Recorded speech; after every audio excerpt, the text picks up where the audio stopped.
Gentlemen, may I have your attention, please?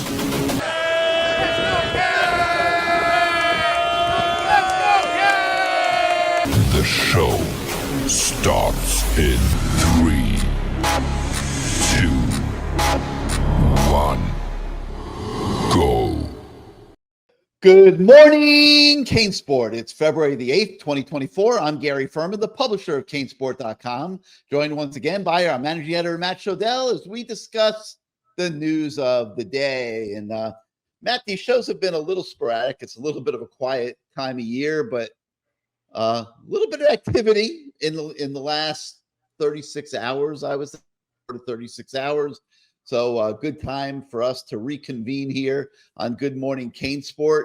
No news bigger, of course, than the departure of Alonzo Highsmith as GM of, I guess they call them football operations. The title made no sense to me when Alonzo came on board. He was never going to be the GM of football operations. If he was going to have a significant role in the program, it was going to be as the GM and the guy that oversees personnel acquisition. But it never really quite evolved to that degree. I mean, he was involved in personnel, but kind of was just had his toes dipped in a couple different areas. A football program operating at a breakneck pace with a lot of people in it involved in recruiting and personnel. And Alonzo never really, in my opinion, had a defined role at Miami. It never really had the kind of role that you would have thought that he might have had coming in. And I'm sure that kind of at times left him a little bit like a fish out of water. And then Bob Kraft comes and he's trying to put the New England Patriots organization back together after the departure of Bill Belichick, and offers Alonzo a very high-level job in the organization. No title has been assigned as of yet, but Alonzo is on his way to Boston and no longer in the Miami Hurricanes program. Let me ask you this question. Is this a big deal or is this a nothing burger? It should have been a big deal, except Alonzo never, from what I understand, really had a big impact. And some of it, I think, Alonzo had a tendency, and look, I don't know this for sure, but he has a tendency to try and find the best NFL-ready talent out of high school players. Like, that's part of his job description, and he's so good at that. That's what he was really brought here to do, in essence, was to find those guys that Miami had not been recruiting correctly. You know, Miami has been taking these recruits forever, it seems like, under prior coaching staffs that just didn't pan out. It's how you wind up with one 10-win season in 20 years. And from my understanding, Alonzo was supposed to be a big part of changing that. I mean, he started off as an NFL scout. He's from Miami, Columbus. He's from Miami. He knows all the guys down here. He knows all the talent down here. He knows how to evaluate film. All that stuff he can do. What Alonzo can't do is control star rankings. And if Alonzo comes to Mario Cristobal and says, hey, I got 5 no-star guys who I think are going to be amazing, I don't know that Mario Cristobal is excited.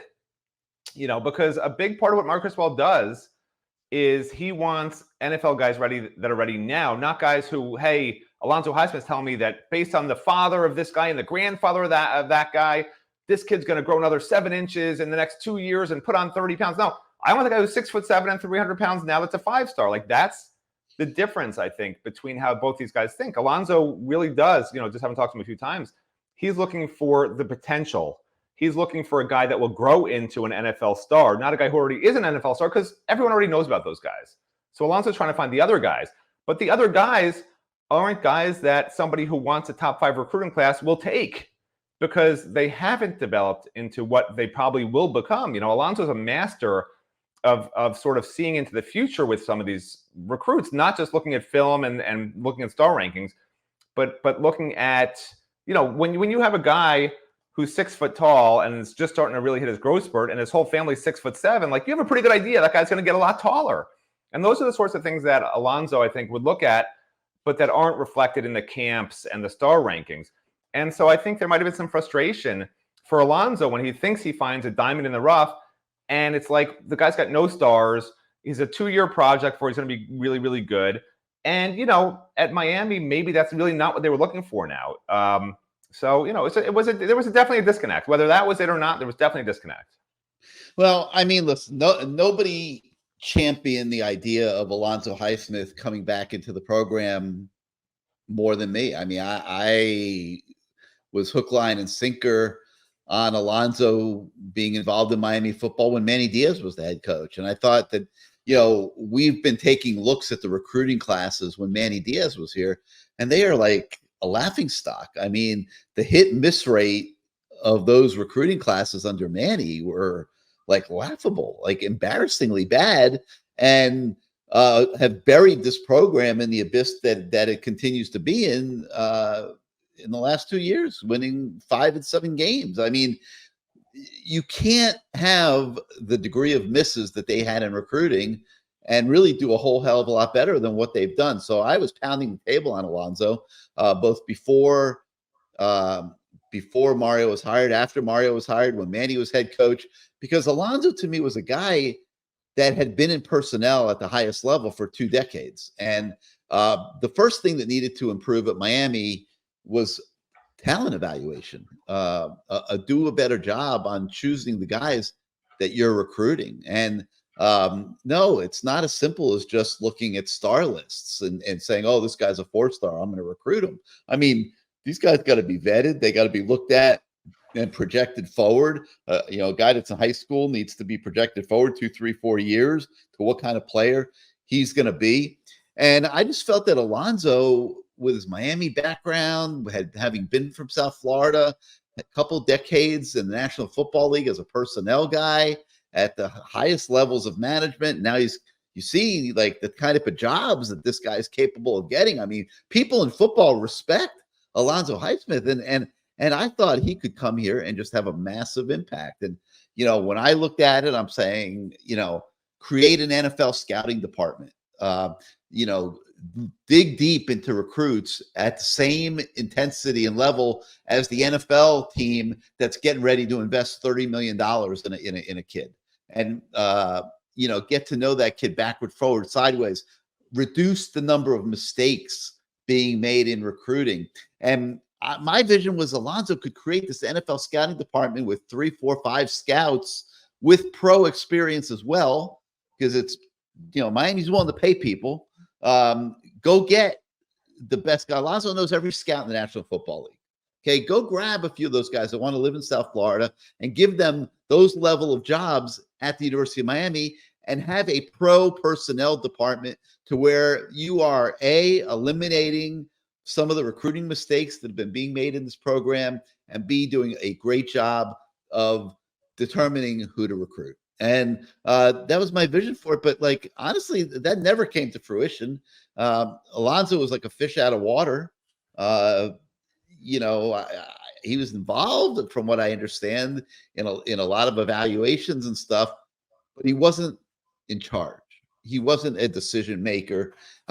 He wasn't a supervisor of scouts. He was just a participant in the process. And that was never going to work for an alpha dude like Alonzo Highsmith.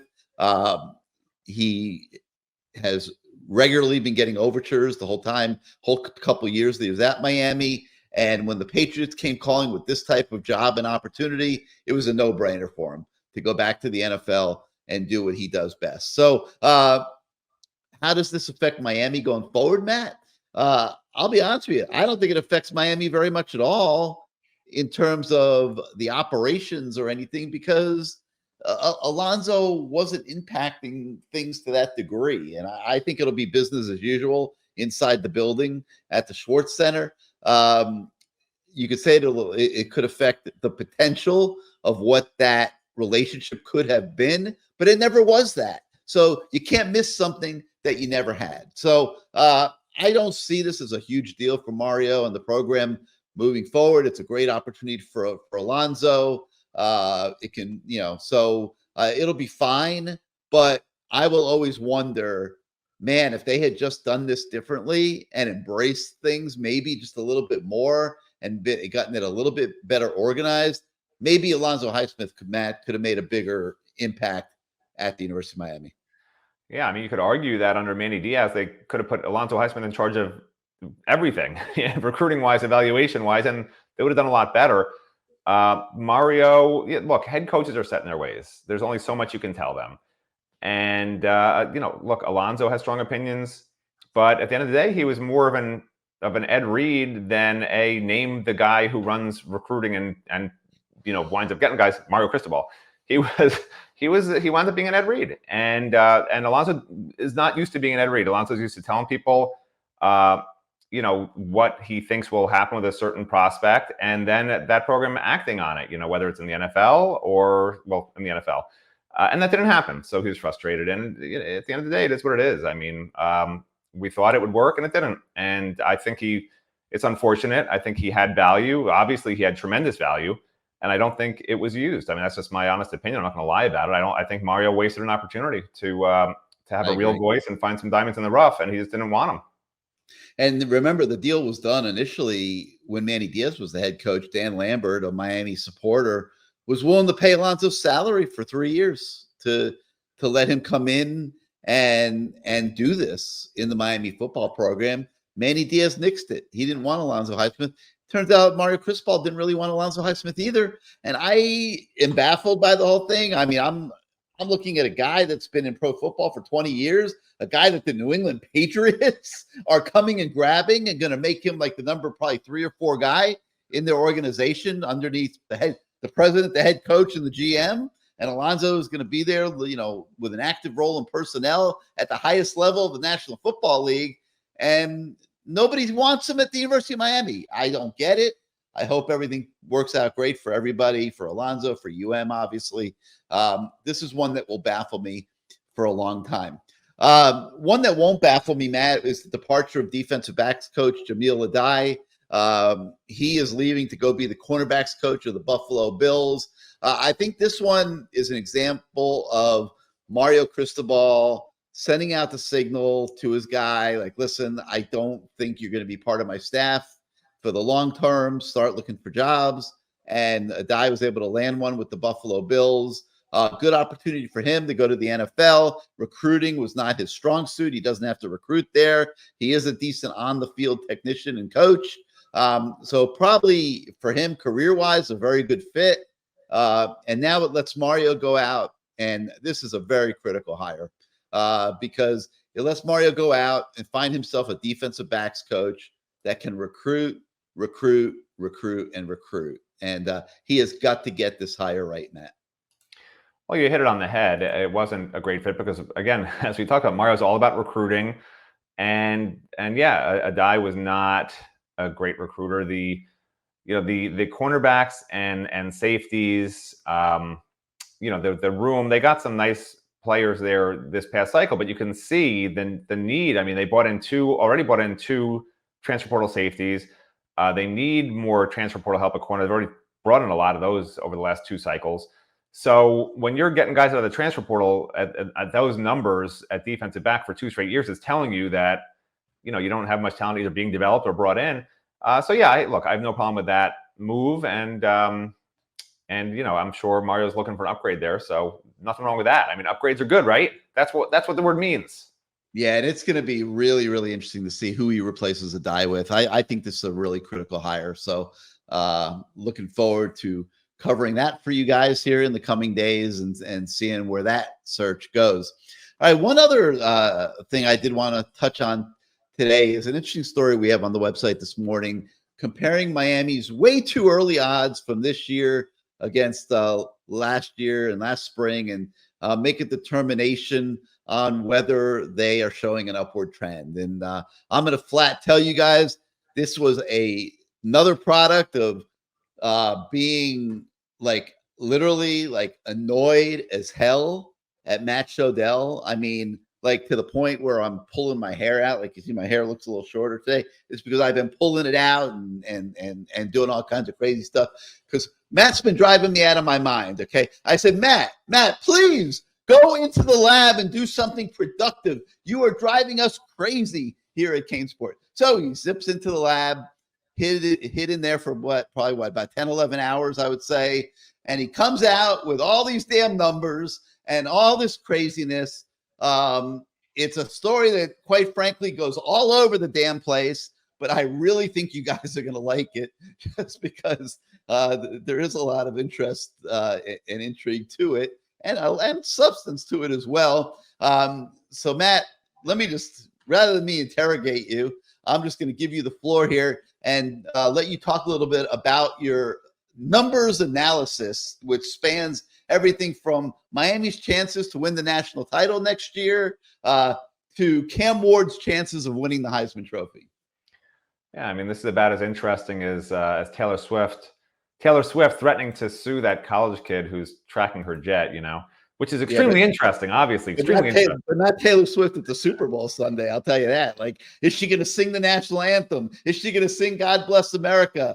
What suite is she going to be in? How many times are they going to put her on TV? Is she going to make a cameo with Usher at halftime? She has performed with Usher in the past. Probably wouldn't even need to rehearse. So I think she knows some of his songs. So is Taylor Swift going to be a primetime player jetting from Tokyo for the Super Bowl Sunday? I mean, I'm very intrigued. Well, whatever. I guess I shouldn't have brought that up. And I don't know Gary was a Swiftie. Anyway. I'm not a Swiftie. Well, you know a lot about her life, apparently. I'm mesmerized by it. I'm mesmerized by the whole show. That I am. The whole Travis Taylor phenomena going on in this country, I think, is unbelievable. I think that I mean, they're geniuses. I mean, if they want all that attention, usually people who are that famous don't want all this attention necessarily. Well, somebody who hopes to be famous is Cam Ward, because you like that segue? Because he is in the race for the Heisman. He's at plus 2,000 per FanDuel, which is tied for 9th on the list. And it's definitely going to happen because he's basically the same spot. He's basically the exact same spot that Tyler Van Dyke was in last year. So, it's definitely going to happen. But no, he's the hype is real, according to sports betting sites. He's Tyler was plus 2,200 last year. Ward's at plus 2,000. But he is number 1 on their list for the ACC quarterbacks, whereas DraftKings, he's number 2 at plus 2,500 out of ACC quarterbacks, but he's also number 9 on that list as well. And then, what I always find interesting, this is why I do this stuff, because obviously Vegas knows a lot more than we do, and that even Miami coaches do, and that even national pundits do, because this is how they make money. When it comes to money, you better be right, because they seem right a lot, I'll tell you that. Yeah, although it turns out they don't have to pay you. If you make a great bet and win like $1 million, on some sort of crazy parlay, they say, we made a mistake with the odds. We're not going to pay you. That's real. You can look it up. I mean, it's ridiculous. It's in the fine print. But anyway, in terms of Miami's team, they are tied. This is this. I'll just go through all of them real quick, and you can read the story too. But BetMGM has Miami tied for the 16th best odds to win the national title. That means if the AP poll was BetMGM, Miami would be ranked number 16. Okay, well, they're tied for number 16 with Oklahoma, USC, and Missouri. So I guess they're like 16th to 18th or whatever. And just out of ACC teams, Clemson and FSU, the only 2 ahead of them at number 9. FanDuel has Miami at number 18. DraftKings has Miami at number 19. So basically what you're looking at, and FSU and Clemson are both ahead of them. So basically what these betting sites are saying is that FSU and Clemson will be in the national title game, because obviously now there's no divisions, as we know. And Miami will be the 3rd team on the outside looking in. But what it also tells you is that the only teams that are even close with Miami, because Miami doesn't play Clemson this year, the only teams close with Miami are Florida, which is a little behind them, and Louisville, which is a little behind them, and FSU, which is ahead of them. So if you go purely based on the odds, Miami's only going to lose 1 game, which seems ridiculous. But that's why we keep saying the schedule's so easy. The schedule's so easy. There's only 3 decent teams per the odds makers that actually have a chance, not even a good chance, but to win the national title. FSU has a decent chance, and then Florida and Louisville are below Miami, but are there. They're in the top 25, top 30, whatever it may be, and all these different things. So the over-under for wins has not come out yet, but based on that, I mean, Miami should be where, 9, 9.5, 10 for the over-under, whereas last year was what, I think 7.5. So things are looking up. It's again, just like a die leaving. It's an upgrade. We've got an upgrade on our hands. Congratulations, Miami Hurricanes fan. It's been great morning. I'm going to have my breakfast. Have a wonderful day, everybody. Bye. Yeah. All right. So you guys got that to check out on the website today. We've got a few interesting recruiting stories as well. We got Under Armour Orlando coming up this weekend. So there's a steady stream of recruiting activity here, even though it's a dead period, and we will be covering that every step of the way for you. If you're on YouTube right now and you like this show, like this channel, hit your subscribe and like buttons. It helps us with the algorithms at YouTube in expanding our audience. If you are not yet a subscriber to CaneSport.com, let me pop up our special offer for you. You can have your first 2 months for $1, just $1 for your first 2 months. Then hopefully you will stay with us forever. Use the code CANES1, CANES1, and you can take advantage of that special offer at CaneSport.com. So that's going to do it for today for Good Morning CaneSport. Thank you so much for starting out your morning with us. For Matt Shodell, I'm Gary Ferman. We'll see you next time, everybody.